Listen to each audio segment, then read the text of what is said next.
Hey everyone, I'm thinking this video may be really long, but this is a dense topic. You have all spent hours looking this up online. Some of you may not have been getting enough sleep because of it, and even more of you have seen things that you should never have to see. This is something you need to hear. I know you're watching this video because you really want to help, so stay to the end for a call to action about how you can make a difference. Hi. I'm Alicia Kozak. I'm an internet safety expert, a victim and missing persons advocate with a master's degree in forensic psychology, and I'm the first known case of child abduction by an online predator. You know, I know, we all know, Wayfair has been making headlines and trending on social media as a result of claims that they are selling and shipping kidnapped children. I'm not here to definitively debunk this claim, but I'd like to discuss some points and help everyone think critically about this controversy. You may feel like this is a controversy, a scandal, a conspiracy, but let me tell you what I know for certain. Human trafficking, child sexual abuse material online, and missing children are very real and very serious issues. This controversy is now being discussed by a plethora of people, and missing and exploited children is my area of expertise, and saving them is my life's work. I'm of course going to address this and share actual facts versus theories. The reality of the situation can be so easily missed. I know this world all too well as the first known case of child abduction by an online predator. At 13, I was groomed, lured, and kidnapped and held captive in a basement dungeon, where I was raped and beaten and tortured. He kept me chained to the floor by a locking dog collar, and he live streamed the abuse online to an audience.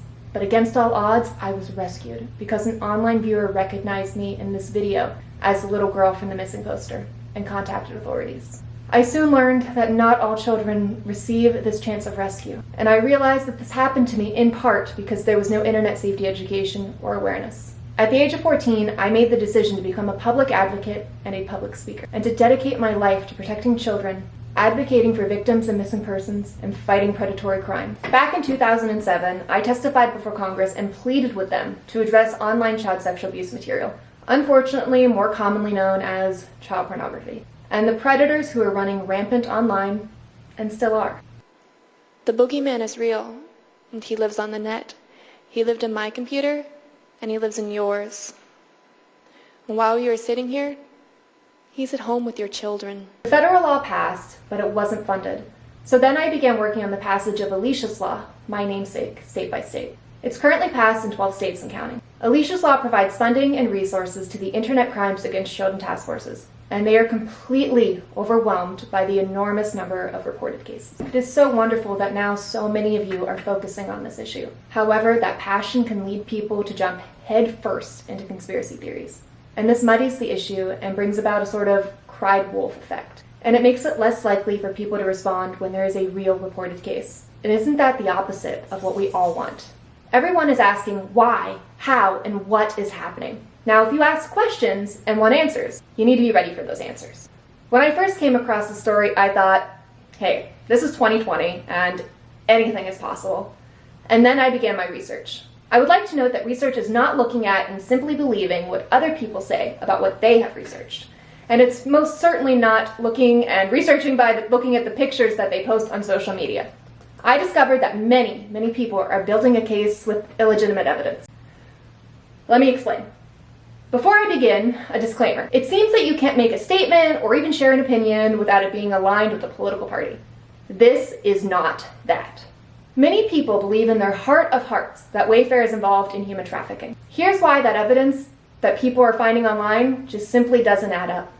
Wayfair has over 14 million products listed for sale on their website. Some of these items have human names which match up with missing children, and they are priced astronomically high. Furthermore, these SKUs or product codes, when put into Yandex, a Russian search engine, bring up troubling photos of children. There are multiple possible explanations for each of these. And let's dig into them. First, the price gouging. The unrealistically high prices could be, as some people are saying, indicative of a front for child trafficking. Alternatively, as many of us know from shopping years ago at Amazon, third-party sellers and even Amazon itself are known to sometimes use algorithms or arbitrary means to post listings at unfairly high prices. Years ago, one would see textbooks listed in both new and used conditions at absurdly high prices, with sellers hoping that someone may purchase them either by accident or due to a sudden exaggerated demand. Another possible explanation is that the prices could have been entered in error, and that they were off by one or more orders of magnitude. This routinely happens, and is more likely to happen as the number of listed products on a website goes up. Number 2. Some of those names match the names of missing children. This could be because these missing children are being trafficked through the website, or Wayfair might use an algorithm to give different names to furniture, pillows, baby albums, and artwork, among other things. This might be to prevent potential customers from finding an original manufacturer's listing, meaning you can't look it up for a cheaper price. While this may be considered a deceptive marketing technique, it's not a crime. It's important to note that many of the normally priced items also have people's names, not just those high-priced ones. Now, why specifically do some of these items match with the names of kids who've been reported missing? Well, every year, 800,000 kids are reported missing in the US.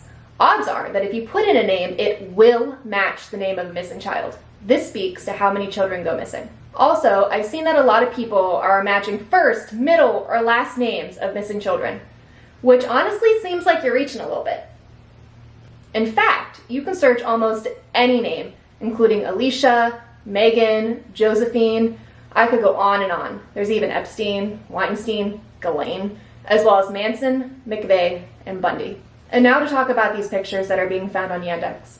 They match the product codes on Wayfair, and it just so happens that if you take those codes and type in SRC USA plus the SKU code into Google, you will get nothing. But if you search on Yandex, a Russian search engine, you will see an endlessly scrollable page showing young girls, some of them wearing very little clothing. Now, many of these pictures are simply inappropriate, while others are girls in dance uniforms, and some of them are sleeping or eating an ice cream cone. SRC corresponds to a website with the URL imgsrc.ru. This is a website based out of Russia which has 1.2 million registered accounts, and it links to millions of images, many which are not nefarious. Unfortunately, this site, despite having been in existence for over 14 years, has not done a good job in filtering out disturbingly tagged content.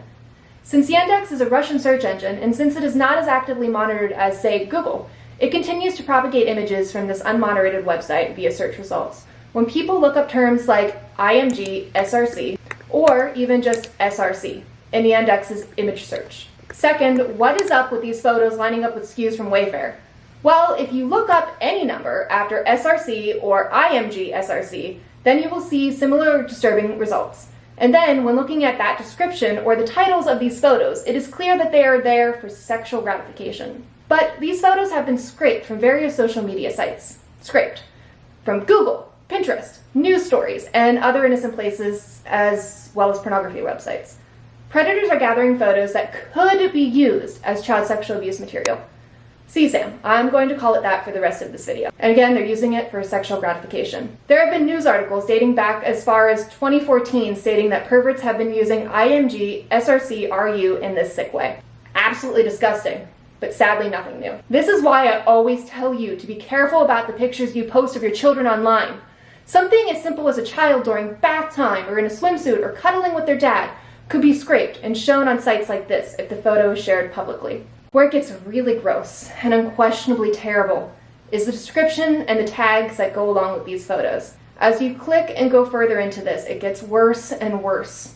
One photo I saw was of a little girl who was drinking milk and it was around her mouth. She looked wide-eyed and a little concerned. Now, that's an innocent family photo with the most disgusting description you could ever imagine. If you click on that tag, it takes you further into all of this, and eventually you will encounter actual CSAM. This, and much, much worse, exists, and it has for a long, long time. CSAM is both on the clear web and on the dark web. In fact, last year, tech companies reported over 45 million online photos and videos of CSAM, which is more than double the previous year. The victims are also getting younger and younger, and as young as newborns, and that content is becoming more sadistic. What also really concerns me is that who knows how many people went digging on there this weekend. It is likely that you and a lot of other people saw illegal and horrendous images. If at any time, on any site or platform, you come across CSAM, 1, do not share it. Do not. You are committing a crime and further sexually exploiting this child, and you're not helping the problem at all. Secondly, report it immediately. Do not wait, go to cybertipline.org. I have seen so many people sharing pictures of what they found on Yandex, and that to me is incredibly disturbing. The internet and social media has now been filled with questionable images of little girls. Again, by sharing those images, you are further exploiting that child. Despite that, thank you for the increased awareness of missing and exploited children. But you have to be mindful of potential negative effects here. For example, when I was researching this at the start of the weekend, I discovered that the National Center for Missing and Exploited Children website, which has their own search engine for their created missing child posters, was not working. I tried to search for several cases on several different devices and nothing. I asked my mother in Pittsburgh to try, and it was a no-go. This was really scary. This is an incredibly important resource. I and so many children were rescued because of these very posters. I immediately called my colleagues at the National Center and I let them know that this was down. They weren't aware, and this search engine could have remained down until, I don't know, maybe at least Monday. Thankfully, it was resolved quickly and they got it back up and running. And I was told that my suspicions were correct, that they had received a major spike in case searches over the previous 24 hours. I can't say for sure, but this really seems like it was the culprit behind, I don't know, the search engine being down. Continuing on the conversation of missing children and missing children posters, not all of these girls whose names and missing posters have been made viral are currently missing. There are news websites sharing stories that specific girls are still missing, and we know this not to be true. In fact, one of these girls, who was likely so harassed and traumatized by this, felt that she needed to go public to confirm that she is indeed safe and not missing. Talking about why am I mad? Because I'm not missing. Out of here.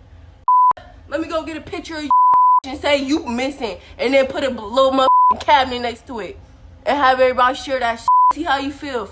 Not only has this girl been exploited, people are now trying to force her to tell her story. I can't say for certain if she was ever a missing child. She didn't address it in her video, and it is not for the public to pry into her and her family's lives. Her life is her story, and her story alone. In fact, we immediately remove these posters from the database when a child is recovered to protect their privacy. If you got this far in the video, thank you so much for watching for all this time.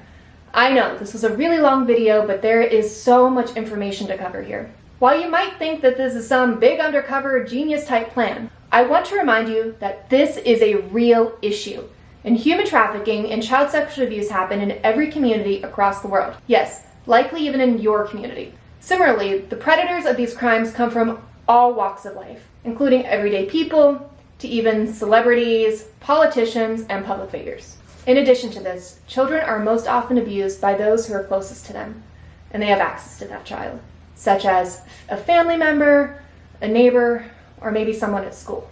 This is my area of expertise and my life's work, and I've had so many people reach out to me and ask, how can I help? So I'm going to leave you all with a call to action. You want to help?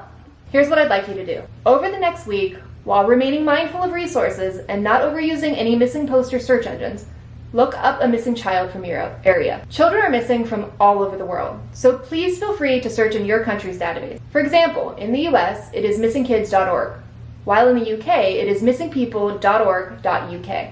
Then you share that poster all over your social media pages. Twitter, Facebook, Instagram, wherever. And it would be really great if you could tag me at It's Alicia Kozak. I would personally love to see that you've chosen to make a real difference. When I was 14 and I started speaking out, I didn't know how many people I would reach, and I didn't know the difference that I could and would make.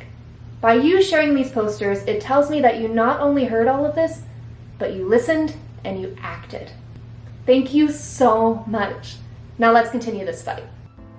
I'm going to keep talking about this and other related issues. So to stay updated, please follow me on social media. On Facebook, Twitter, Instagram, it's at It's Alicia Kozak.